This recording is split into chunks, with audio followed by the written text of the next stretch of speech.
ఆమేన్. మరి సహోదరి, సహోదరులందరూ ఎలా ఉన్నారు? మరి సంతోషంగా, ఆనందంగా ఉన్నారా? మరి జూమ్‌లో, యూట్యూబ్‌లో, మరి ఫేస్‌బుక్‌లో వీక్షిస్తున్న సహోదరి, సహోదరులకు క్రీస్తు నామములో వందనములు. మరి ప్రియులారా, ఈరోజు క్రీస్తు రాజ్యము 26వ క్లాసు. క్రీస్తు రాజ్యము 26వ క్లాసు. మరి ఈ క్లాస్ చెప్పబడుతుండగా ఒక వ్యక్తిని గురించి గాని, ఒక సంస్థను గురించి గాని, ఒక సంఘమును గురించి చెప్పబడినవి కావు. బైబిల్‌లోని ఆత్మ సంబంధమైన సంగతులు, ఆత్మ సంబంధమైన సంగతులతో సరిచూసుకుంటూ ముందుకు సాగాలని క్రీస్తు ప్రేమలను బలవంతం చేయటం బట్టి మేము తెలుసుకున్నదని అనేకులకు తెలియజేయడానికి దేవుడిచ్చిన గొప్ప ధన్యతా భాగ్యమును బట్టి దేవునికి కృతజ్ఞతాస్తుతులు స్తోత్రములు చెల్లించబద్దుడని నేను పిల్లరా, మరి బైబిల్లోని ఆత్మనేమో ఏం సూచిస్తుందంటే దేవునికి కృతజ్ఞతాస్తుతులు స్తోత్రములు చెల్లించాలి. సహోదరులమైన మనము ఒకరికొకరు వందనములు చెల్లించుకోవాలని బైబిల్లోని ఆత్మనేమో సూచిస్తుంది. దాన్ని మనము అర్థం చేసుకుంటూ అనుసరిస్తూ ముందుకు సాగుదాం. ఈరోజు క్రీస్తు రాజ్యము 26వ క్లాసు. ఈరోజు క్రీస్తు రాజ్యము 26వ క్లాసు. మరి ఈ క్లాసులో ఈరోజు అంశము శరీరమునకు శాంతినిచ్చుటలో. మరి క్రీస్తు రాజ్యం ఈ లోక సంబంధమైనది కాదు. పిల్లరా, ఈరోజు పాఠము క్రీస్తు రాజ్యము 26వ క్లాసులో శరీరమునకు శాంతినిచ్చుటలో మరి ఈ లోక సంబంధమైనది కాదు క్రీస్తు రాజ్యము అనే అంశము. పిల్లరా, మరి ఈ అంశం ఎందుకు నేర్చుకోవాలి అనేది మనం ఆలోచన చేసినట్లయితే, ఈ అంశం ఎందుకు నేర్చుకోవాలి అనేది మనము ఆలోచన చేసినట్లయితే పిల్లారా, యేసుక్రీస్తు మరి క్రీస్తు రాజ్యము, దేవుని రాజ్యం అనతి కాలంలోనే పతనమైపోయింది. దేవుడు అబ్రాహాముకు వాగ్దానం చేశాడు. ఆ వాగ్దాన సంతానమైన యేసుక్రీస్తు ఈ లోకానికి వచ్చాడు. మరి దేవుడు మరి యేసుక్రీస్తును అభిషేకించి ఈ లోకానికి పంపి రాజుగా పంపించాడు.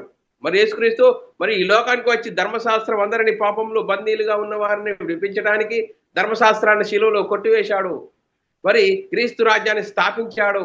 మరి యేసుక్రీస్తు మరణించాడు, సమాధి చేపట్టాడు, 3వ రోజున తిరిగి లేచి పరలోకానికి వెళ్ళి పరలోకంలో ఉన్న పరిశుద్ధాత్మను పంపిస్తే ఆ పరిశుద్ధాత్మను పొందుకున్న 12 మంది మరి యేసుక్రీస్తు మరణ సమాధి పునర్ధానం గురించి సువార్తను ప్రకటించినప్పుడు ఆ సువార్త విని హృదయాల్లో పశ్చాత్తాపం కలిగి మారుమనసు పొంది పాప క్షమాపణ ప్రతి వాడు యేసుక్రీస్తు నామములో బాప్తిసం పొందడం ద్వారా క్రీస్తు రాజ్యంలో మరి మరి దేవుని రాజ్యంలో మరి ఎంతమంది 3,000 మంది 5,000 మంది చేర్చబడ్డారు పిల్లరా. అదే మరి సంఘంలో చేర్చబడిన వారే క్రీస్తు రాజ్యంలో చేర్చబడిన వారు. మరి ఈ క్రీస్తు రాజ్యం గురించి మనం ఆలోచన చేసినట్లయితే పిల్లరా, మరి యేసుక్రీస్తు ఈ లోకానికి వచ్చి మరి ఏం చేశాడు? శ్రమ పొందాడు. క్రీస్తు శ్రమల ద్వారా ఆయన సంపూర్ణుడుగా చేయబడ్డాడు. మరి క్రీస్తును విశ్వసిస్తున్న మనము, క్రీస్తునందు విశ్వాసం ఉంచిన నీవు నేను, మనకు శ్రమల ద్వారా సంపూర్ణమయ్యే అవకాశం ఉన్నది. అందుకోసం పరిశుద్ధపరచబడు వారికి అందరికీ ఒకటే మూలము. చూడండి పేర, పరిశుద్ధపరచబడు వారికి అంటే యేసుక్రీస్తు ఈ లోకానికి వచ్చి శ్రమల ద్వారా సంపూర్ణుడుగా చేయబడ్డాడు. మరి క్రీస్తునందు విశ్వాసం ఉంచిన మనము శ్రమల ద్వారా సంపూర్ణులుగా అవ్వాలి. మరి క్రీస్తు రాజ్యము చేర్చబడిన మనము శరీరాలకు సంతోషం కలుగుతుందని మరి క్రీస్తునందు విశ్వాసం ఉంచుతున్నావా? ఒకవేళ క్రీస్తునందు విశ్వాసం ఉంచి నేను క్రీస్తులోనికి రాకముందు ఏమీ లేదు, లోక సంబంధంగా నాకు ఇప్పుడు అన్ని సమృద్ధిగా ఉన్నాయి, అన్ని కలుగుతున్నాయి అని నువ్వు సాక్ష్యం చెప్తున్నావు అంటే మరి నీకు మరి ఆత్మను గురించి, ఆత్మరక్షణ గురించి నీకు తెలియలేదని అర్థం చేసుకోవాలి. ఇక్కడ మనం ఆలోచన చేయాలి. మరి క్రీస్తు రాజ్యంలో చేర్చబడిన వారికి శరీర సంబంధమైన శాంతి అనేది ఉండదు. ఎందుకంటే చూడండి, యేసుక్రీస్తు ఈ లోకానికి వచ్చి శ్రమల ద్వారా సంపూర్ణంగా చేయబడ్డాడు. చూడు, శ్రమల ద్వారా సంపూర్ణంగా చేయబడ్డ క్రీస్తునందు విశ్వాసం ఉంచిన మనము శ్రమల ద్వారానే సంపూర్ణమవుతాము, కానీ శరీరానికి శాంతినిచ్చేది కాదని లేఖనాలు చెప్తున్నాయి పిల్లరా. యేసుక్రీస్తు ఈ లోకంలో ఉన్నప్పుడు నక్కలకు బొరియాలున్నాయి, ఆకాశ పక్షులకు నివాసములు కలవు, కానీ మనిషి ఆ కుమారుడికి తలవాల్చుకోవడానికి స్థలం లేదు అంటారు. యేసుక్రీస్తు ఈ లోకంలో ఏ విధంగా జీవించాడు? యేసుక్రీస్తు ఈ లోకంలో ఎలా జీవించాడు? మరి నక్కలకు బొరియాలున్నాయట, ఆకాశ పక్షులకు గూళ్ళున్నాయి, కానీ మనిషి కుమారునికి తలవాల్చుకోవడానికి మరి స్థలం లేదట. చూడండి పిల్లరా, మరి యేసుక్రీస్తు జీవించిన విధానంలో ఏ విధంగా ఉన్నది? మరి క్రీస్తునందు విశ్వాసం ఉంచుతున్న నీవు నేను మరి శ్రమలద్దంటే మనం ఎలాంటి పరిస్థితిలో ఉన్నాం? మరి యేసుక్రీస్తు నమ్ముకుంటే అన్ని సుఖాలే అని చెప్తుంటే ఎంత భయంకరమైన పరిస్థితి. మనం ఆలోచన చేయాలి పిల్లారా. అందుకోసమే మరి పిల్లరా, మనం ఆలోచన చేద్దాం. క్రీస్తు రాజ్యంలో చేర్చబడిన మనము మరి యేసుక్రీస్తే శ్రమల ద్వారా సంపూర్ణంగా చేయబడ్డాడు. మనం క్రీస్తునందు విశ్వాసం ఉంచుతున్న మనము శ్రమల ద్వారా సంపూర్ణంగా చేయబడాలి. కానీ శరీరానికి శాంతినిచ్చేది కాదు క్రీస్తు రాజ్యం అనే అంశము నేర్చుకుంటున్నాం పిల్లరా. మరి లేఖనాల ప్రకారంగా మన ఆత్మీయత స్థితిని సరిదిద్దుకుంటూ ఏది మాట్లాడినా లేఖనమును బట్టి బైబిల్లోని ఆత్మ సంబంధమైన సంగతులతో సరిచూసుకుంటూ వాక్యాన్ని ఇలా నేర్చుకొని వాక్యాన్ని అవునని కాదని వాక్యాన్ని ఒప్పించి మెప్పించి మనం వాక్యంకు లోపడాలి. మనుషులకు కాదు. మనుషులు పరలోకం ఇవ్వలేరు. బైబిల్లోని ఆత్మ సంబంధమైన సంగతులు. అందుకోసం యేసుక్రీస్తు శ్రమల ద్వారా సంపూర్ణంగా చేయబడ్డాడు. మరి చూడండి, అపొస్తలులు ఏ విధంగా శ్రమల ద్వారా మరి సువార్తను ప్రకటించి మరి దేవుని రాజ్యంలో క్రీస్తు రాజ్యంలో చేర్చబడ్డారు. క్రీస్తు రాజ్యంలో చేర్చబడిన వారు శ్రమలు, శరీరానికి శ్రమ కావాలి, శరీరాన్ని శ్రమ పెట్టాలి. అందుకోసమే ఆత్మరక్షణ, నిత్య జీవం, పరలోక ప్రాప్తి. క్రీస్తు నమ్ముకుంటే శరీరాలకు శాంతినిచ్చేది కాదు. ఆత్మరక్షణ, నిత్య జీవం, పరలోక ప్రాప్తి, దేవుని ఇంటి వారం, పరలోకానికి వారసులమయ్యే గొప్ప ధన్యత పిల్లారా. అందుకోసమే లేఖనాల ప్రకారంగా మనల్ని మనము సరిదిద్దుకుంటూ మరి వాక్యం ప్రకారంగా చూసుకుందాం పిల్లారా. మరి తండ్రి అయిన దేవునికి రాజ్యమును అప్పగించిన యేసుక్రీస్తు ఇప్పుడు చూడు ఎక్కడున్నాడండి? పరలోకం. యేసుక్రీస్తు మొదటిసారి వచ్చాడు, పాప శరీరాకారంతో వచ్చాడు. ఆయన దేవుని పనిని నెరవేర్చి మరణించాడు, సమాధి చేపట్టాడు. 3వ రోజున తిరిగి లేచి పరలోకానికి వెళ్ళి పరలోకంలో పరిశుద్ధాత్మను పంపితే ఆ పరిశుద్ధాత్మను పొందుకున్న 12 మంది యేసుక్రీస్తు మరణ సమాధి పునరుద్ధానం గురించి సువార్తను ప్రకటించారు. మరి చూడండి, యేసుక్రీస్తు ఇప్పుడు ఎక్కడున్నాడు? పరలోకంలో దేవుని కుడిపార్శ్వమున ఉన్నాడు. రెండవసారి రాబోతున్నాడు. అత్యంజతుడు ఈ రాజ్యాన్ని తండ్రికి అప్పగిస్తాడు. అందుకోసమే తండ్రి అయిన దేవునికి ఆ రాజ్యమును అప్పగించినట్టు ఉన్నది. 1 కొరింథీయుల రాసిన పత్రిక 15వ అధ్యాయం 24, 25 వచనాలు చదువుకున్నట్లయితే, అటు తర్వాత ఆయన సమస్తమైన ఆధిపత్యంతోనూ సమస్తమైన అధికారంతోనూ బలమును కొట్టివేసి తన తండ్రి అయిన దేవునికి రాజ్యము అప్పగించిన అప్పుడు అంతము వచ్చును. ఎందుకనగా తన శత్రువులను అందరినీ తన పాదముల కింద ఉంచు వరకు ఆయన రాజ్య పాలన చేయుచుండవలను. యేసుక్రీస్తు ఇప్పుడు ఏం చేస్తున్నాడు? రాజ్య పాలన చేస్తున్నాడు, మన కొరకు విజ్ఞాపన చేస్తున్నాడు. చూడండి మరి క్రీస్తు రాజ్యంలో చేర్చబడిన మనము యేసుక్రీస్తు ఎవరన్నా ఒప్పుకోవాలి? యేసుక్రీస్తు ప్రభు అని ఒప్పుకోవాలి. యేసుక్రీస్తు దేవుని కుమారుడని ఒప్పుకొని నువ్వు మరి నా పాపాల కోసం యేసుక్రీస్తు మరణించాడు, శిలువలో మరణించాడు, దేవుడు ఆయనను లేపాడని విశ్వసించి యేసుక్రీస్తు నామములో బాప్తిసం పొందితే అప్పుడు పాప జీవితము బాప్తిసంలో పాతి పెట్టబడుతుంది. తిరిగి లేవడం ద్వారా క్రీస్తు మహిమను ధరించుకుంటావు, సంఘంలో చేర్చబడతావు. అప్పుడు నువ్వు నీ మనోనేత్రాలు ఎలిగింపబడతావు. అప్పుడు నీకు బైబిల్లోని ఆత్మ సంబంధమైన సంగతులు అర్థమవుతాయి. అందుకోసమే యేసుక్రీస్తు ఈ లోకంలో శరీర శ్రమల ద్వారా సంపూర్ణుడయ్యాడు. మనం కూడా శ్రమల ద్వారా సంపూర్ణమయ్యే అవకాశం ఉంటుందని అప్పుడు నువ్వు అర్థం చేసుకుంటావు. అందుకోసం యేసుక్రీస్తు ఎవరైనా నమ్మాలని చెప్తున్నది లేఖనము. రోమీయుల రాసిన పత్రిక 10వ అధ్యాయం 9-10 వచనాల్లో, యేసుక్రీస్తు ప్రభు అని నోటితో ఒప్పుకొని దేవుడు మృతుల్లో నుండి ఆయనను లేపినని నీ హృదయమందు విశ్వసించిన యెడల నీవు రక్షింపబడదువు. చూడండి, ఎవరైనా ఒప్పుకోవాలి యేసుక్రీస్తు ప్రభు అని. ప్రభు అంటే నాథుడు, కర్త, భర్త అన్ని. చూడండి, అపొస్తలుల కార్యంలో రాయబడ్డది 2వ అధ్యాయం 36వ వచనంలో రాయబడ్డది, మీరు శిలువ వేసిన ఈ యేసునే దేవుడు ప్రభుగాను క్రీస్తుగా నియమించెను. ఇది ఇజ్రాయేలు వంశమంతా రూఢిగా తెలుసుకొని వాళ్ళను. మీరు శిలువకు అప్పగించారు, కానీ దేవుడు ఆయనను ప్రభుగాను క్రీస్తుగాను నియమించను. ఇది ఇజ్రాయేల్ అంతా రూఢి అంతా తెలుసుకోవాలి. యేసుక్రీస్తు ఎవరని నమ్మాలి? యేసుక్రీస్తు ప్రభువు. మరి మనం ఆలోచన చేయాలి. చూడండి, మరి యేసుక్రీస్తు ప్రభు అని నమ్మాలి. యేసుక్రీస్తు ప్రభు అని నమ్మితే నేను ఇప్పుడు మరి పరలోకమందున్న వారిలో కానీ భూమి మీద ఉన్న వారిలో కానీ ప్రతి మోకాలు యేసు నామములో వంగునట్లు ఫిలిప్పీయుల రాసిన పత్రికలో రాయబడ్డది. 2వ అధ్యాయం 9, 10, 11 వచనాల్లో రాయబడ్డది. అందుచేత పరలోకమందున్న వారిలో కానీ భూమి మీద ఉన్న వారిలో కానీ భూమి కింద ఉన్న వారిలో కానీ ప్రతి వాని మోకాలు యేసు నామమును వంగునట్లు ప్రతి వాని నాలుక తండ్రి అయిన దేవునికి మహిమార్థమై యేసు ప్రభు అని ఒప్పుకున్నట్లు దేవుడు ఆయనను అధికముగా హెచ్చించి ప్రతి నామమునకు పైనామమును ఆయనకు అనుగ్రహించెను.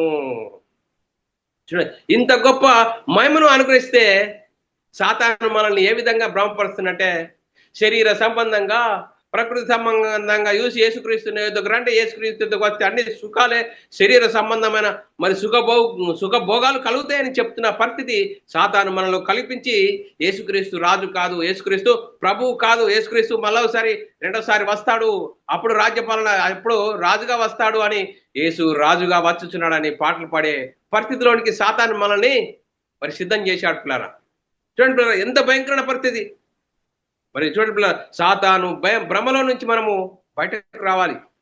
సాతాను భ్రమలో నుంచి మనము బయటకు రావాలి. యేసుక్రీస్తు ఇప్పుడు రాజు మన కొరకు విజ్ఞాపన చేస్తున్నాడు. యేసుక్రీస్తు రాజ్యంలో నువ్వు చేర్చబడితే నీ మనోనేత్రాలు ఎలింపబడితే, బైబిల్లోని ఆత్మ సంబంధమైన సంగతులు అర్థమైతే యేసుక్రీస్తు శ్రమల ద్వారా సంపూర్ణంగా చేయబడ్డాడు. మనం కూడా మరి శ్రమల ద్వారా సంపూర్ణంగా అవుతాము. కానీ మరి శరీర సంబంధంగా నువ్వు ఆలోచిస్తే, యేసుక్రీస్తు నమ్ముకుంటే అన్ని సుఖాలే, కష్టాలు ఉన్నాయి అని చెప్పడం ఎంతవరకు సబబు, ఎంతవరకు మరి అది వాక్యానుసారము? అందుకోసమే చూడండి మరి మనం ఎక్కడి నుండి ఎక్కడికి వచ్చాము? అంధకార సంబంధమైన రాజ్యంలో నుండి విడుదల చేసి దేవుడి మరి ఎక్కడ వచ్చాము? కొలసీల రాసిన పత్రిక 1వ అధ్యాయం 13వ వచనంలో రాయబడ్డది. ఆయన మనల్ని అంధకార సంబంధమైన అధికారంలో నుండి విడుదల చేసి తాను ప్రేమించిన తన కుమారుని యొక్క రాజ్య నివాసులుగా చేసెను. రాజ్య నివాసులుగా, తన కుమారుని యొక్క రాజ్య నివాసులుగా చేశాడు అని లేఖనాలు చెప్తున్నాయి పిల్లరా. ఎఫెసీయులకు రాసిన పత్రిక 2వ అధ్యాయం 2వ వచనంలో, మీరు వాటిని చేయించు వాయుమండల సంబంధమైన అధిపతిని అనగా అవిధేయులైన వారిని ఇప్పుడు ప్రేరేపించు శక్తికి అధిపతిని ప్రేరేపించు ఈ ప్రపంచ ధర్మశప్రం మునుపు నడుచుకుంటారు. ఇప్పుడు మునుపు నడుచుకున్నాము. ఇప్పుడు ఎక్కడికి వచ్చాము? క్రీస్తునందు విశ్వాసం ఉంచి మనందరి పాపాల కోసం యేసుక్రీస్తు శిలువలో మరణించాడు, సమాధి చేపట్టాడు, దేవుడు ఆయన తిరిగి లేపాడని విశ్వసించి యేసుక్రీస్తు నామములో బాప్తిసం పొందిన మనము క్రీస్తు రాజ్యంలో చేర్చబడినాము. క్రీస్తు రాజ్యంలో చేర్చబడిన మనము యేసుక్రీస్తు ద్వారా శ్రమల ద్వారా సంపూర్ణుడయ్యాడు. మనం కూడా శ్రమల ద్వారా సంపూర్ణమవుతాం. కానీ శరీర సంబంధమైన శాంతినిచ్చేది కాదు క్రీస్తు రాజ్యం అని లేఖనాలు చెప్తున్నాయి పిల్లరా. మరి ఆ లేఖనాల ప్రకారంగా మన ఆత్మీయ స్థితి ఉన్నదా లేదా అనేది మనల్ని మనం ఆలోచన చేసుకోవాలి. చూడండి పిల్లరా, మరి క్రీస్తు రాజ్యంలో అపొస్తలులు ప్రవక్తలు వేసిన పునాదిలో మనము ఉన్నామా? మరి వారు జీవించిన విధానం ఏంటి? మనం జీవిస్తున్న విధానం ఏంటి? మరి క్రీస్తు రాజ్యంలో అలాంటి వారు మరి చూడండి, అలాంటి వారు క్రీస్తు రాజ్యంలో ఉన్నవారైనా? చూడండి, క్రీస్తు వాక్యం మీ హృదయంలో నివసింపనీయుడి. చూడండి, క్రీస్తు వాక్యం మీ హృదయంలో నివసింపనీయుడి. యేసుక్రీస్తు శ్రమల ద్వారా సంపూర్ణుడయ్యాడు. మనం కూడా శ్రమల ద్వారా సంపూర్ణమవుతాము. మరి క్రీస్తు రాజ్యంలో చేర్చబడిన వారు శరీరానికి శాంతినిచ్చేది కాదు. అందుకోసం యేసుక్రీస్తు నా శాంతినే మీకు ఇస్తున్నాను అంటున్నాడు. యేసుక్రీస్తు ఏ శాంతి అంటా? చూడండి, యోహాను సువార్త 14వ అధ్యాయం 27వ వచనంలో లేఖనం రాయబడ్డది. మరి శాంతి మీకు వెలుచున్నాను, నా శాంతినే మీకు అనుగ్రహించుచున్నాను. లోకం ఇచ్చినట్లు నేను మీకు అనుగ్రహించుటలేదు. చూడండి, లోకం ఇచ్చినట్లు నేను మీకు అనుగ్రహించుటలేదు. మీ హృదయములను కలవరపడనీయకుడి. చూడండి, లోకం ఇచ్చే శాంతి ఇట్లు కాదు. నేను నా క్రీస్తు నమ్ముకుంటే లోకం ఇచ్చే శాంతి కాదు. నా దగ్గరికి వస్తే శ్రమలే ఉంటాయి. ఆ శ్రమల ద్వారానే సంపూర్ణులు అయితేనే మీకు ఆత్మరక్షణ, నిత్య జీవం, పరలోక ప్రాప్తి అనేది మీకు కలుగుతుంది అని లేఖనాలు చెప్తున్నాయి పిల్లరా. అందుకోసమే నా శాంతి నేను మీకు ఇచ్చుచున్నాను, మీకు అనుగ్రహించడానికి వెళుచున్నాను. నా శాంతినే మీకు అనుగ్రహిస్తున్నాను. లోకం ఇచ్చినట్లు నేను మీకు అనుగ్రహించడం లేదు. మీ హృదయంలో కలవరపడనీయకుడి. మరి యేసుక్రీస్తు ఏ విధంగా మరి ఈ లోకంలో జీవించాడు? నక్కలకు బరియాలున్నాయి, ఆకాశ పక్షులకు గూళ్ళున్నాయి, కానీ మనిషి కుమారుడికి తలవాల్చుకోవడానికి స్థలం లేదని లేఖనాలు చెప్తున్నాయి పిల్లారా. మరి లూకాసు వార్త 9వ అధ్యాయం 58వ వచనంలో రాయబడ్డది. అందుకోసమే యేసుక్రీస్తు ఈ లోకంలో మరి పుట్టినప్పుడు సత్రంలో వారికి స్థలం లేదట. లూకాసు వార్త 2వ అధ్యాయం 6వ వచనంలో 6-7 వచనాల్లో రాయబడ్డది. వారు అక్కడ ఉన్నప్పుడు ఆమె ప్రసవ దినములు నిండెను. చూడండి, మరి ఆ ప్రసవ దినములు నిండెను గనుక తన తొలుచూలు కుమారుని కని పొత్తిగుడ్డలతో చుట్టి సత్రంలో వారికి స్థలము లేనందున ఆయనను పశువుల తొట్టిలో పరుండబెట్టిర్రు. చూడండి, కలిగి ఉన్నది ఏది యేసు లేకుండా కలగలేదు. ఆ యేసుక్రీస్తు ఈ లోకంలో ఏ విధంగా స్థలము లేదు. చూడండి, ఎలా జీవించాడు? ఆయన జీవిత విధానంలో ఏంటి? శ్రమలు, నిందలు, అవమానాలు, శ్రమల ద్వారా సంపూర్ణుడిగా చేపట్టాడు. చూడండి, అంతేకాదు మరి ఆయన సోదరులు కూడా ఆయన విశ్వాసం ఉంచలేరట. యేసుక్రీస్తు జీవించిన విధానంలో మనం చూస్తున్నాం పిల్లరా. యేసుక్రీస్తు ఏ విధంగా ఈ భూమి మీద జీవించాడు, ఏ విధంగా ఆయన జీవితంలో ఎలాంటి పరిస్థితులను ఎదుర్కొని ముందుకు సాగాడు, ఆ లేఖనాలు చూసుకుంటున్నాం పిల్లరా. యోహాను సువార్త 7వ అధ్యాయం 5వ వచనంలో ఆయన సహోదరులైనను ఆయన యందు విశ్వాసం ఉంచలేదు. చూడండి, ఆయన సహోదరులు ఆయన యందు విశ్వాసం ఉంచలేదు. నువ్వు క్రీస్తు నందు విశ్వాసం ఉంచితే అందరూ నీకు మరి వ్యతిరేకులు అవుతారే, కానీ మరి వారు శరీర సంబంధమైన శాంతిని గురించి ఆలోచన చేయలేరు. యోహాను సువార్త 7:3 ఆయన సహోదరులు ఆయనను చూసి, నీవు చేయుచున్న క్రియలు నీ శిష్యులను చూసినట్లు ఈ స్థలం విడిచి యూదాకు వెళ్ళిపోము అంటున్నట్ల. వెళ్ళిపో అంటున్నారు. చూడ సహోదరులు ఏ విధంగా ఆయన యందు మరి స్పందిస్తున్నారు. స్వజనులు కూడా ఆయనను అంగీకరించలేరట. యోహాను సువార్త 1:11 ఆయన తన స్వకీయుల యుద్ధకు వచ్చెను, ఆయన స్వకీయులు ఆయనను అంగీకరింపలేదు. చూడండి, ఎక్కడ పోయినా అంగీకరించలేదు. అందుకోసమే చూడండి ఇంకేమన్నారు, వీడు తిండిపోతూ మద్యపాని, సుంకరులతో పాపులతో స్నేహం చేస్తున్నాడు అంటున్నట్లు. లూకాసు వార్త 7:34 మనుష్య కుమారుడు తినుచు త్రాగుచు వచ్చెను కనుక మీరు ఇదిగో వీడు తిండిపోతూ మద్యపాని, సుంకరులతో పాపులతోనూ స్నేహితుడై అంటున్నాడని అన్నారు. ఏ విధంగానే ఎన్ని నిందలు అవమానాలు చూడండిరా. మత్తయి సువార్త 11:19 మనుష్య కుమారుడు తినుచు త్రాగుచు వచ్చెను కనుక ఇదిగో వీడు తిండిపోతూ మద్యపానియు అని అన్నారు పిల్లారా. మరి మనం ఆలోచన చేయాలి. యేసుక్రీస్తు ఈ లోకంలో ఏ విధంగా శ్రమల ద్వారా సంపూర్ణుడుగా చేయబడ్డాడు. మరి క్రీస్తునందు విశ్వాసం ఉంచిన నీవు, క్రీస్తు రాజ్యంలో చేర్చబడిన నీవు శ్రమలద్దంటే నువ్వు ఎలాంటి పరిస్థితిలో ఉన్నావు? ఏ విధంగా సాతాను మనల్ని భ్రమపరుస్తున్నాడు. యేసుక్రీస్తు నమ్ముకుంటే అన్ని సుఖాలే అని చెప్తున్న పరిస్థితి ఎందుకు సాతాను మనలో కల్పిస్తున్నాడు, మనలో డెవలప్ చేస్తున్నాడు? మరి వాక్యాన్ని చూసుకోవాలి. యేసుక్రీస్తు ఈ లోకంలో శ్రమల ద్వారా సంపూర్ణుడయ్యాడు. అందుకోసమే మనము వాక్యానుసారంగా జీవించినప్పుడు, ఆత్మను అనుసరించి జీవించినప్పుడు, వాక్యానుసారంగా ఆత్మ సంబంధమైన సంగతులతో సరి చూసుకున్నప్పుడు నీకన్నీ శ్రమలే వస్తాయని లేఖనం చెప్తుంది పిల్లారా. అంతేకాదు, మరి లేఖనాలు చూసుకున్నట్లయితే మత్తయి సువార్త 9:10 యేసు అక్కడి నుండి వెళ్ళుచు సుంకపు మెట్టునొద్ద కూర్చుని ఉన్న మత్తయి అని ఒక మనుషుడు చూసి వెంబడించు అతనితో చెప్పగా అతడు లేచి ఆయనను వెంబడించెను. ఇంటిలో భోజనం చేయుచు భోజనమునకు యేసు కూర్చున్నాడని ఇదిగో సుంకరులు పాపులు అనేకులు వచ్చి ఆయన యొద్దకు మరి వచ్చారు పిల్లరా. మరి ఏ విధంగా మనకి అంతేకాదు, మరి పాపులతో కలిసి భోజనం చేస్తున్నాడని నిందించారు. యేసుక్రీస్తు ఏమంటాడు? మత్తయి సువార్త 9:11-12 పరిసయ్యులు అది చూసి బోధకుడు సుంకరులతోనూ పాపులతో కలిసి ఎందుకు భోజనం చేయుచున్నాడని ఆయన శిష్యులు అడిగిరి. అందుకు ఆయన ఆ మాట విని చూడు వినేం చేసాడు? రోగులకే గాని ఆరోగ్యం గల వారికి వైద్యుడు అక్కరలేదు. చూడు, వైద్యం ఆత్మరక్షణ, నిత్య జీవం, పరలోక ప్రాప్తిని గురించి, ఆత్మను గురించి యేసుక్రీస్తు అంటే శరీర సంబంధమైన వాటి గురించి వారు చెప్తే మరి యేసుక్రీస్తు ఏం చెప్తున్నాడు? రోగులకే గాని రోగులకే గాని ఆరోగ్యం గల వారికి వైద్యుడు అక్కరలేదు. అంతేకాదు, యోహాను సువార్త 7:48 మరి అధికారులు పరిసయ్యులు గాని యేసుక్రీస్తు విశ్వాసం ఉంచలేరట. విశ్వాసం ఉంచిరేమో. చూడండి, అధికారులు గాని పరిసయ్యులలో గాని ఎవరైనాను ఆయన యందు విశ్వాసం ఉంచెనా? Question mark. ఉంచెనా అని చెప్తున్న మాట విశ్వాసం ఉంచెనా? చూడండి, ఏ విధంగా యేసుక్రీస్తు శ్రమలు, నిందలు, అవమానాలు అనుభవించాడు. శ్రమల ద్వారా సంపూర్ణుడిగా చేయబడ్డాడు.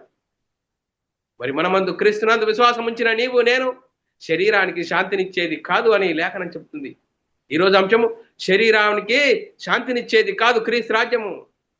శ్రమల ద్వారా సంపూర్ణుడిగా చేయబడ్డాడు యేసుక్రీస్తు. మనం కూడా శ్రమలు, సువార్తను ప్రకటించే విషయంలో, వాక్యానుసారంగా జీవించే విషయంలో మరి శ్రమలు వస్తాయి. ఆ శ్రమల ద్వారా సంపూర్ణులుగా చేయబడాలని లేఖనం చెప్తుంది. లూకాసు వార్త 20:19-20 ప్రధాన యాజకులను శాస్త్రులు తమ్మును గురించి ఈ ఉపమానం ఆయన చెప్పినని ఆ గడియలోనే ఆయన బలాత్కారంగా పట్టుకున్న సమయం చూసిరి. చూడండి, బలాత్కారంగా పట్టుకోవాలని ఆయన సమయం చూశారట. చూడండి, మరి అందరూ తప్పుపట్టాలని వారు ఆయనను కనిపెట్టుచు అధిపతి వశమునకు అధికారుల అధికారమునకు ఆయనను అప్పగించడకు ఆయన మాటల యందు తప్పు పట్టవలనని. చూడండి, ఆయన మాటల యందు తప్పు పట్టవలనని తాము నీతిమంతులమని అనిపించుకున్న వేగుల వారిని ఆయన యొద్దకు పంపిరి. చూడండి, ఏ విధంగా భూదద్దంలో ప్రతి క్షణము, ప్రతి ఆలోచన, ప్రతి మాట ప్రకారం తప్పు దొరుకుతుందా అని ఎప్పుడు మరి తప్పు మోపి ఆయన మీద నిందేద్దామని శాస్త్రులు, పరిసయ్యులు యేసుక్రీస్తును ఎప్పుడు శోధిస్తూనే ఉన్నారు.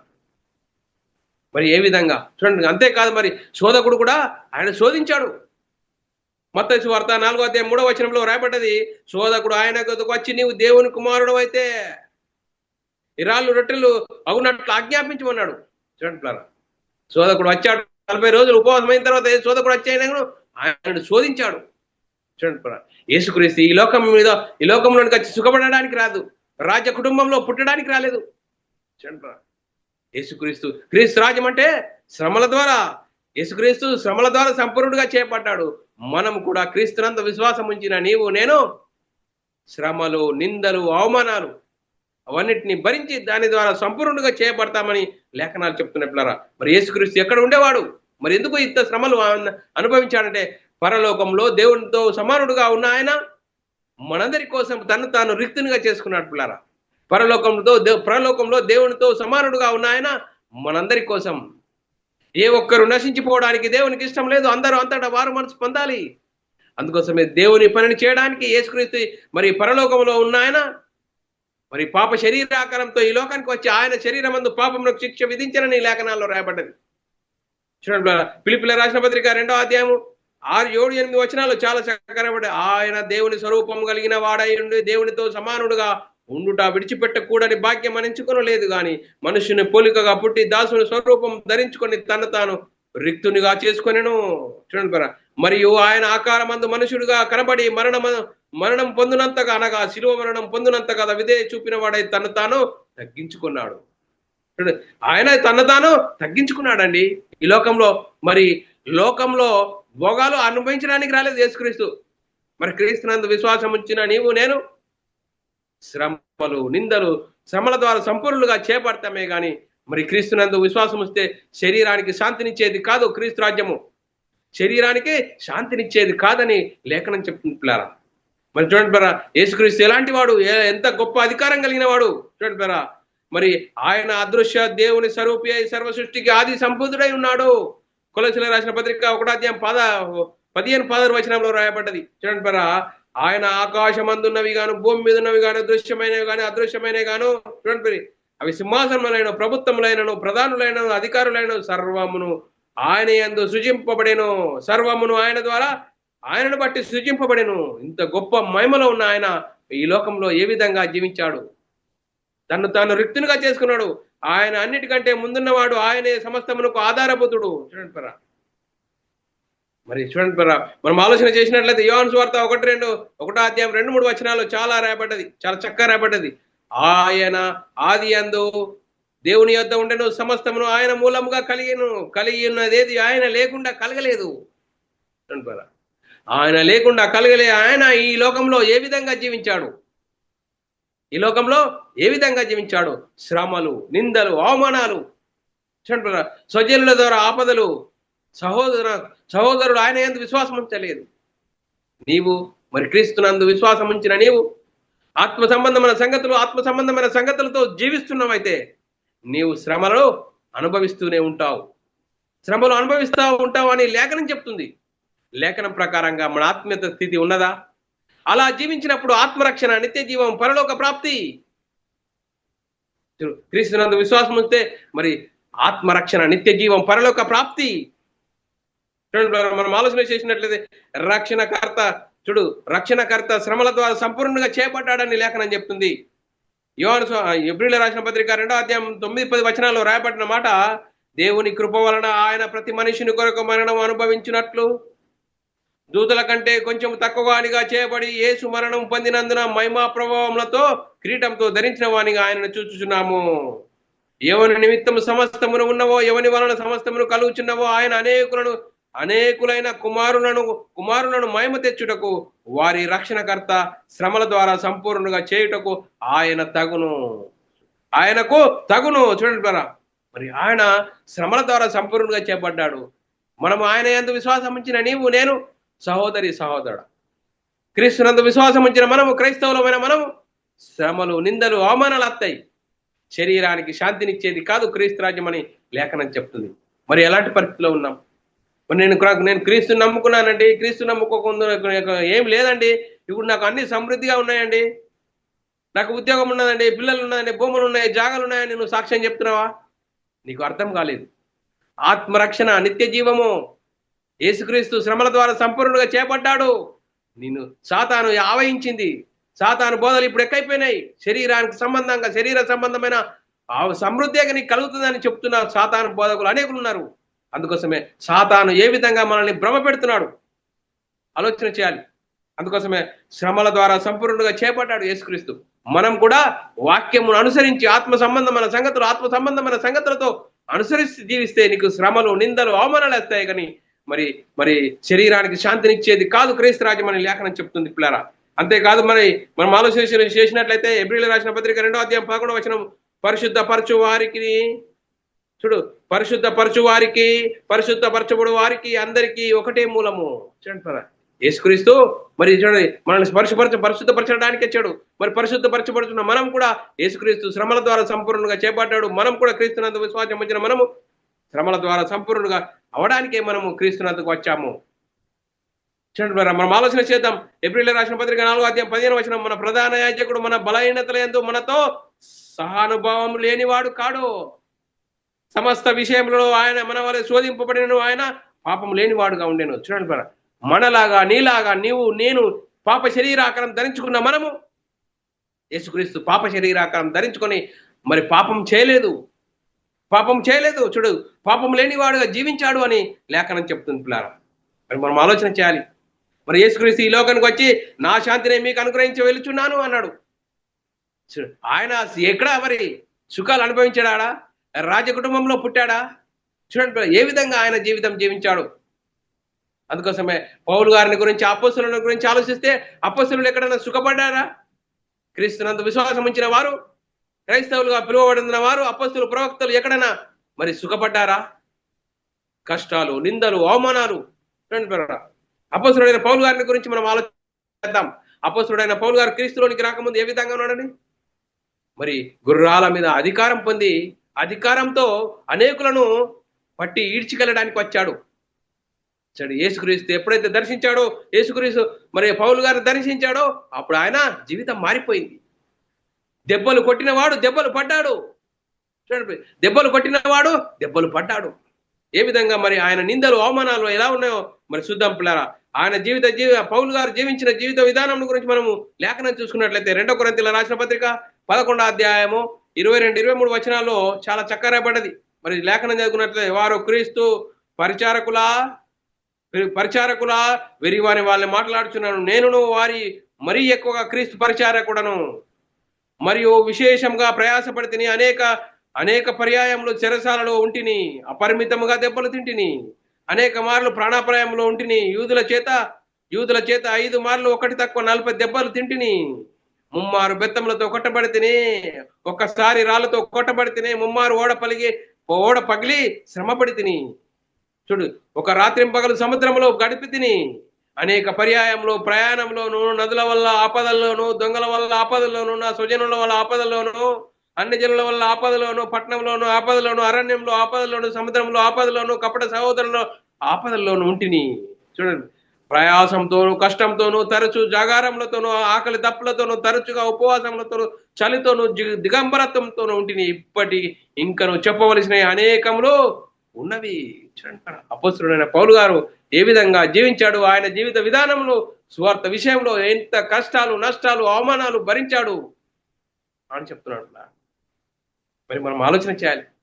శ్రమల ద్వారా సంపూర్ణంగా చేపట్ట యేసుక్రీస్తును బట్టి మనము, క్రీస్తునందు విశ్వాసం ఉంచిన మనం కూడా శ్రమలు, నిందలు వస్తాయి. అపోస్తలులు ఏ విధంగా శ్రమలు పడ్డారు? ఎందుకు? ఆ ఆత్మరక్షణ, నిత్య జీవం, పరలోకం చేరాలంటే నీ శరీరాన్ని శ్రమపరచాలి. చూడు శ్రమపరచాలి. అందుకోసమే మరి మనం ఆలోచన చేయాలి. దేవుడు తన కార్యములను విశ్రమించిన ప్రకారము దేవుడు మరి ఆయన పని తన కార్యాలు నిర్వహించాడు, మరి చేసి విశ్రమించాడని లేఖనాల్లో రాయబడ్డది. ఎబ్రీయులకు రాసిన పత్రికలో 4వ అధ్యాయము 1-10 వచనాల్లో రాయబడ్డది. మరి ఆయన యొక్క విశ్రాంతిలో ప్రవేశించుదామని వాగ్దానం ఇంకను నిలిచి ఉండగా, మీలో ఎవడైనా ఒకవేళ వాగ్దానం పొందకుండా తప్పిపోదునేమో అని భయము కలిగి ఉందము.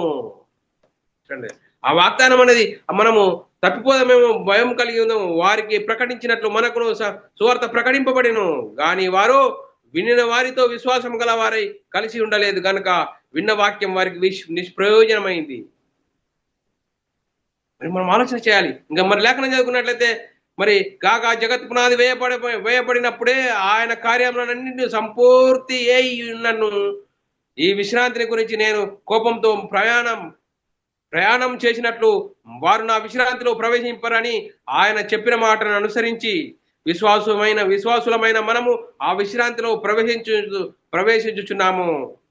మరియు దేవుడు 7వ దినమున తన కార్యములను ముగించి విశ్రమించెను అని 7వ దినమును గురించి ఆయన ఒక చోట చెప్పుచున్నాడు.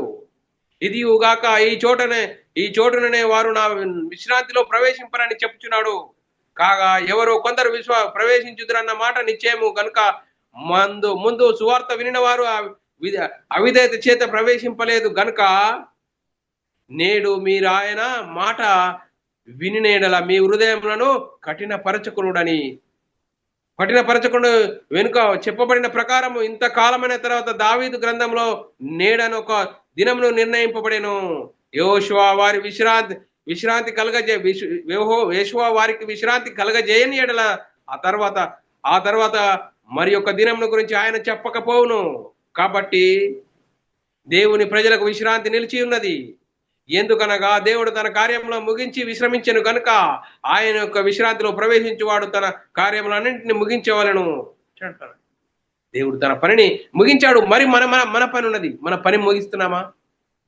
మన సొంత ప్రయోజనాల కోసమే క్రీస్తునందు విశ్వాసం ఉంచి క్రీస్తుని వెంబడిస్తున్నామా? శరీరానికి శాంతినిచ్చే దానికోసం మనం వెంబడిస్తున్నామా? అందుకోసమే క్రీస్తు రాజ్యము శరీరాలకు శాంతినిచ్చేది కాదని మరి వాక్యం చెప్తుంది, లేఖనాలు చెప్తున్నాయి. మరి లేఖనాల ప్రకారంగా మనం అలా ఉంటే పరిస్థితిలో ఉన్నామా? ఎలాంటి పరిస్థితిలో ఉన్నాం? మరి శ్రమల ద్వారా సంపూర్ణుడిగా చేయబడ్డ యేసుక్రీస్తుని గురించి మనం ఆలోచిస్తున్నాము. యేసుక్రీస్తు ఈ లోకంలో ఎక్కడ సుఖపడడానికి రాలేదు. అపొస్తలులు ఈ లోకంలో ఎక్కడ సుఖపడలేదు. మరి అపొస్తలుడైన పౌలు గారు కూడా ఎన్నో అవమానాలు, నిందలు అవన్నిటిని అనుభవించాడు. మరి మనము క్రీస్తునందు విశ్వాసం ఉంచిన నీవు నేను మరి శరీరానికి సంబంధమైన శాంతిని గురించి చెప్తున్నావా? శరీరానికి సంబంధమైన శాంతిని గురించి చెప్తే నీకు ఆత్మరక్షణ గురించి తెలవడం లేదు. బైబిల్ సిద్ధాంత ప్రకారంగా మనం తీసుకున్న బాప్తిసాలు సరి అయినది కాదని లేఖనాలను బట్టి అర్థం చేసుకోవాలి. అందుకోసమే ఇప్పుడు మీ కొరకు నేను అనుభవించిన శ్రమల యందు సంతోషించుచు అపొస్తలుడైన పౌలు గారు అంటున్నట్ల కొలసీలకు రాసిన పత్రిక 1:24 వచనము, ఇప్పుడు మీ కొరకు నేను అనుభవించుచున్న శ్రమల యందు సంతోషించు సంఘమును ఆయన శరీరం కొరకు క్రీస్తు పడిన పాటల్లో కొదువైన వాటి యందు నా శరీరమందు సంపూర్ణం చేయుచున్నాను. చూడండి, యేసుక్రీస్తు పడిన పాటల్లో కొదువైన వాటి యందు నా శరీరం సంపూర్ణం చేయుచున్నాను. మరి మనమంతా వచ్చింది. ఇప్పుడు మనం సంపూర్ణం చేస్తున్నామా? ఆ పని చేస్తున్నామా? పని చేయాలి. అందుకోసమే శ్రమలు, నిందలు, అవమానాలు వస్తాయి. ఆ శ్రమలు, నిందలు, అవమానాలలోనే మరి ఆనందం ఉంది. ఆ పరలోకం అనేది చేరాలి. ఆ పరలోకం చేరాలంటే ఈ శరీరాన్ని శ్రమపరచాలి. శరీరానికి శాంతినిచ్చేది కాదు, నా శాంతిని మీకు అనుగ్రహించి వెళుచున్నాను. యేసుక్రీస్తు ఇక్కడ మరి సుఖపడడానికి రాలేదు. ఆకాశ పక్షులకు గూళ్ళున్నాయి, నక్కలకు బొరియాలున్నాయి. మనుష్య కుమారునికి స్థలము లేదు, తలవాల్చుకోవడానికి స్థలము లేదు. మరి అంతేకాదు, మరి అప్పుడు 2 తిమోతి రాసిన పత్రిక 2వ అధ్యాయం 9-10 వచనాల్లో రాయబడ్డ 9-11 వచనాల్లో అపొస్తలుడైన పౌలు గారు నేను నేరస్తుడై ఉన్నట్లు ఆ సువార్త విషయమై సంఖ్యలతో బంధింపబడి శ్రమపడుచున్నాను. ఆయనను దేవుని వాక్యం బంధింపబడి ఉండలేదు. అందుచేత ఏర్పరచబడిన వారును నిత్యమైన మహిమతో కూడిన క్రీస్తు యేసునందలి రక్షణ పొందవలని నేను మీ కొరకు సమస్తమును ఓర్చుకొనుచున్నాను. ఈ మాట నమ్మదైనది. ఏదనగా మనం ఆయనతో కూడా చనిపోయిన వారమైన ఆయనతో కూడా బ్రతుకుదుము. ఆయనతో శ్రమపడిన మరి ఆయనతో కూడా మరి బ్రతుకుదాము. అందుకోసమే చూడండి మరి 2:12 వచనము, సహించిన వారమైన ఆయనతో కూడా ఏలుతుము. ఆయనను ఎరగమంటే మనల్ని కూడా ఆయన ఎరుగనను. చూడండి ఎంత చక్కని మాటలు. మరి యేసుక్రీస్తు ఈ లోకంలో ఎక్కడ సుఖపడడానికి రాలేదు. మరి శ్రమలు, నిందలు, ఆయన స్వజనులు ఆయనను అవమానించారు. ఆయన సహోదరులు ఆయన ఎందుకు విశ్వాసం ఉంచలేరు. చూడండి యేసుక్రీస్తు జీవితం ఏ విధంగా మరి ఇరుకులు ఈ శ్రమల ద్వారా సంపూర్ణంగా చేపట్టాడు. మనము క్రీస్తునందు విశ్వాసం ఉంచిన నువ్వు నేను బైబిల్లోని ఆత్మ సంబంధమైన సంగతులు, బైబిల్ సిద్ధాంత ప్రకారంగా మనం తీసుకున్న బాప్తిసం సరి అయినది బైబిల్ సిద్ధాంత ప్రకారంగా మనం లేఖనాలను అనుసరించి జీవిస్తున్నప్పుడు నీకు శ్రమలు, నిందలు, అవమానాలు వేస్తాయి. కానీ మరి శరీరానికి శాంతినిచ్చేది కాదు. శరీరానికి శాంతినిచ్చేదని నువ్వు చెప్తున్నావంటే నీకు ఆత్మరక్షణ గురించి అర్థం కావడం లేదని లేఖనాలను బట్టి అర్థం చేసుకోవాలి. ఒకడు తన ప్రాణంను రక్షించుకున్న గొర్రెలా దాన్ని పోగొట్టుకును, నా నిమిత్తం తన ప్రాణమును పోగొట్టుకున్నవాడు దక్కించుకుంటాడని లేఖనం చెప్తుంది. ఇట్లా మత్తయి సువార్త 16వ అధ్యాయము 24, 25 వచనాలు చాలా చక్కగా పడ్డది. అప్పుడు యేసు తన శిష్యులను చూసి, ఎవడైనా నన్ను వెంబడింప గోరిన ఎడల తను తాను ఉపయోగించుకొని తన శిలువనెత్తుకొని నన్ను వెంబడింపవలెను. తన ప్రాణమును రక్షించుకొని కోరువాడు దాన్ని పోగొట్టుకొనును. నా నిమిత్తము తన ప్రాణమును పోగొట్టుకున్నవాడు దాన్ని దక్కించుకొనును. చూడండి మరి ఏ విధంగా ఉన్నాడు. ఒక మనుషుడు లోకమంతా సంపాదించుకొని తన ప్రాణమును పోగొట్టుకుంటే అతనికి ఏమి లాభం? చూడండి, ఒక మనుషుడు లోకమంతా సంపాదించుకొని తన ప్రాణం పోగొట్టుకుంటే ఏమైనా లాభమా? ఒక మనుషుడు తన ప్రాణమును పత్తిగా ఏమి ఇయ్యగలడు? చూడండి మరి మనం ఆలోచన చేయాలి. మరి యేసుక్రీస్తు ఈ లోకంలో ఎక్కడన్నా మరి ఆయనను అవమానపరిచిందా, మెచ్చుకున్నా అంటే ద్వేషించింది. అందుకోసమే యేసుక్రీస్తు మీ అందరికంటే నాకు ద్వేషం వస్తుంది, మమ్మల్ని ఇబ్బందులు వస్తున్నాయంటే మీకంటే ముందే నన్నే హింసించారు, ద్వేషించారు.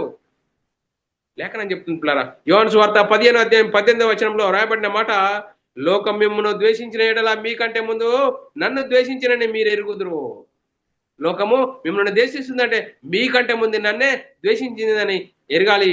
అందుకోసమే మీరు లోక సంబంధులైన ఎడల లోకము తన వారిని స్నేహించును, అయితే మీరు లోక సంబంధులు కారు, నేను మిమ్మును లోకములో నుండి ఏర్పరచుకుంటున్నాను, అందుచేత లోకం మిమ్మును ద్వేషించును. లోకం మిమ్మును ద్వేషిస్తుంది. అందుకోసమే అభ్యంతరాలు కూడా వస్తాయి. అభ్యంతరాలు రాకమనదు. చూడండి ఎట్లా వస్తాయి అభ్యంతరాలు?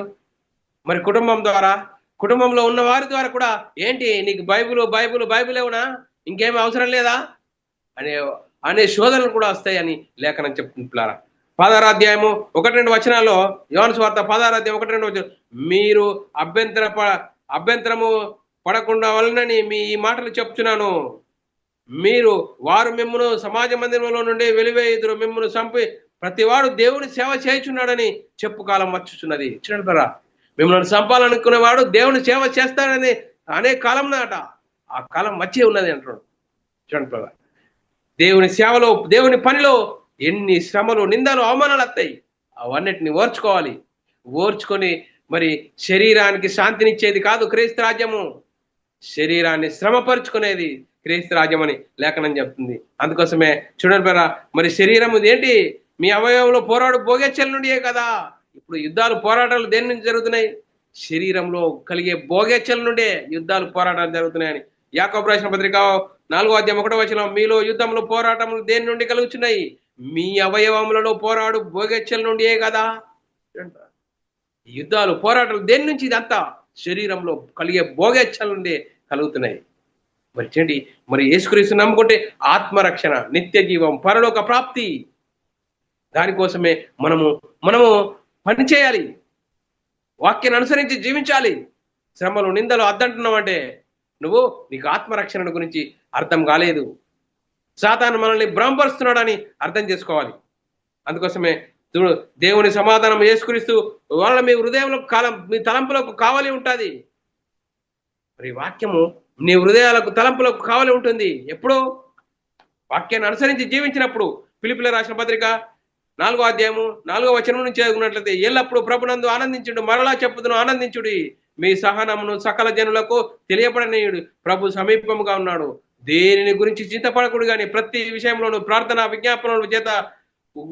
విజ్ఞాపనముల చేత కృతజ్ఞతాపూర్వకంగా మీ విన్నపములు దేవునికి తెలియజేయుడి. అప్పుడు సమస్త జ్ఞానమునకు మించిన దేవుని సమాధానము యేసుక్రీస్తు వలన మీ హృదయములకు, మీ తలంపులకు కావలి ఉండును. మీ హృదయములకు, మీ తలంపులకు కావలి ఉంటుంది. ఎప్పుడు? నువ్వు శరీర సంబంధమైన వాటిని గురించి ఆలోచిస్తున్నావా? శరీర సంబంధమైన సుఖాల కోసం ఆలోచిస్తున్నావా? అప్పుడు నీకు చెప్తుంది, శరీరాన్ని క్రీస్తు ఎదుకు వచ్చే శరీరాన్ని శ్రమపరచాలే కానీ శరీరాన్ని మరి శాంతినిచ్చేది కాదు క్రీస్తు రాజ్యం అని లేఖనం చెప్తుంది. అందుకోసమే మన హృదయాలకు, తలంపులకు కావలి ఉంటుంది. అందుకోసమే పిల్లరా, అపొస్తలుడైన పౌలు గారు ఈ లోకంలో ఏ విధంగా ఏమీ లేని వారమైనటువంటి సమస్తమును కలిగిన వారమని అపొస్తలులు చెప్తున్నారు. పిల్లరా, ఈ లోకంలో ఏమి లేని వారుగా దరిద్రులుగా జీవించారు అపొస్తలులు. లోకంలో ఐశ్వర్యాలు పట్టుకొని జీవించలేరు. మరి చూడండి 2 కొరింథీయులకు రాసిన పత్రిక 6వ అధ్యాయం 10వ వచనంలో దుఃఖపడిన వారమైనట్లుండి ఎల్లప్పుడూ సంతోషించుచున్నాము. ఎప్పుడు దుఃఖము, నిందలు, అవమానాలు వస్తాయి, కానీ పరలోకం అనేది చేరతాం. ఆ పరలోకం అనేది ఆనందంతో సంతోషించున్నాము. దరిద్రులమైనట్లుండి అనేకులకు ఐశ్వర్యం పంచుచున్నాము, కలిగించు వారము. చూడండి, ఈ లోకంలో దరిద్రులుగా ఉంటారు, కానీ ఐశ్వర్యాన్ని, పరలోకం అనే ఐశ్వర్యాన్ని కలిగించు వారము. ఏమి లేని వారమైనటువంటి సమస్తమును కలిగిన వారము. లోకంలో ఏమి లేని వారుగా ఉంటారు. వాక్యాన్ని అనుసరించి జీవించిన వారు, కానీ సమస్తమును కలిగిన వారు అంటే పరలోకం విషయంలో సమస్తమును కలిగిన వారు. ఆ పరలోకం చేరతాము. ఆ పరలోకం చేరాలంటే ఈ లోకంలో వాక్యాన్ని అనుసరించి జీవించినప్పుడు శ్రమలు, నిందలు, అవమానాలు వస్తాయి. దానిని బట్టే మనకు గొప్ప ఆనందం ఉంటుంది. లేకుంటే ఈ లోకంలో శరీరాన్ని శ్రమపరచుకోకుండా సుఖపడాలి, అన్ని సుఖ భోగాలు అనుభవించాలంటే సాతాను నిన్ను భ్రమపరుస్తున్నాడు. అందుకోసమే సాతాను దేనికి పెడతాడు? ఆశలు, శరీరాశ, నేత్రాశ, జీవబ్రహ్మ అని చూపెడతాడు. ఇవి తండ్రి వలన పుట్టినవి కావు. లేఖనం చెప్తుంది పిల్లారా. యోహాను రాసిన పత్రిక 2వ అధ్యాయం 16 వచనాల్లో లోకంలో ఉన్న వాటిని నేను ప్రేమింపకుడు, ఎవడైనాను లోకంను ప్రేమించిన తండ్రి ప్రేమ వానిలో ఉండదు. లోకంలో ఉన్నదంతా అనగా శరీరాశ, నేత్రాశ, జీవబ్రహ్మము తండ్రి వలన పుట్టినవి కావు, అవి లోక సంబంధమైనవే. చూడు, లోకమును దాని ఆశయు గతించిపోవును, కానీ దేవుని చిత్తము జరిగించువాడు నిరంతరము నిలుచును. లోకము దాని ఆశయు గతించిపోవును, కానీ దేవుని చిత్తం జరిగించువాడు నిరంతరము నిలుచును. యేసుక్రీస్తు ఏంటికొచ్చాడు? ఈ లోకము సర్వలోకమునకు శాంతికరమై ఉన్నాడు. యేసుక్రీస్తు ఈ లోకం సర్వలోకమునకు శాంతికరమై ఉన్నాడు. 1 యోహాను రాసిన పత్రిక 2వ అధ్యాయం 1-2 వచనాల్లో, చిన్నపిల్లలారా మీరు పాపం చేయకుండాటకై ఈ సంగతులు మీకు రాయిచున్నాను. ఎవడైనాను పాపం చేసిన నీతిమంతుడైన యేసుక్రీస్తును ఉత్తరవాది తండ్రి యొద్ద మనకున్నాడు. ఆయనే మన పాపములకు శాంతికరమై ఉన్నాడు. మన పాపములకు మాత్రమే కాదు, సర్వలోకమునకు శాంతికరమై ఉన్నాడు. చూడండి, సర్వలోకమునకు శాంతికరమై ఉన్నాడు. చూడండి, మరి యేసుక్రీస్తు రాజ్యము ఏంటి? శరీరానికి శాంతినిచ్చేది కాదు క్రీస్తు రాజ్యము. యేసుక్రీస్తు శ్రమల ద్వారా సంపూర్ణంగా చేపట్టాడు. అపొస్తలులు ఏ విధంగా శ్రమలు, నిందలు, అవమానాలు భరించారు. మరి క్రీస్తునందు విశ్వాసం ఉంచిన నీవు నేను శరీరానికి శాంతినిచ్చేది కాదు అని లేఖనం చెప్తుంది. ఇకనైనా లేఖనంను బట్టి వాక్యం అనుసరించి జీవించినప్పుడు, బైబిల్ సిద్ధాంత ప్రకారంగా మన బాప్తీసం తీసుకున్నప్పుడు మన మనోనేత్రాలు వెలిగింపబడతాయి. ఆ యేసుక్రీస్తు జీవించిన విధానం ఏంటి అర్థమవుతుంది. అపొస్తలులు జీవించిన విధానం ఏంటి అర్థమవుతుంది. మరి మన జీవించిన విధానం ఏంటి అప్పుడు మనకు అర్థమవుతుంది. లేకుంటే సాతాను మనల్ని భ్రమపరిచి శరీరకు యేసుక్రీస్తు యొద్దకు రానప్పుడు ఏమి లేకుండా యేసుక్రీస్తుకు వచ్చినప్పుడు అన్ని సమృద్ధి కలిగినాయి, అన్ని ఉన్నాయని నువ్వు చెప్తున్నావు అంటే నీకు ఆత్మరక్షణ గురించి అర్థం కాలేదు. సాతాను నిన్ను మోసం చేస్తున్నాడు. సాతాను శరీరాశ, నేత్రాశ, జీవబడమని చూపెడతాడు. వాడి మాయలో ఉంటే వాడికి సిద్ధపరిచిన నరకం తప్పదు. అందుకోసమే క్రీస్తునందు విశ్వాసం ఉంచిన నీవు నేను ఏ విధంగా ఉండాలి? చూడు, క్రీస్తు ప్రేమ చూడు, క్రీస్తు ప్రేమ నుంచి మనల్ని ఎడబాపు వాడెవడు? శ్రమ అయినను, నింద అయినను, కరువు అయినను అన్నింటినీ భరిస్తాము.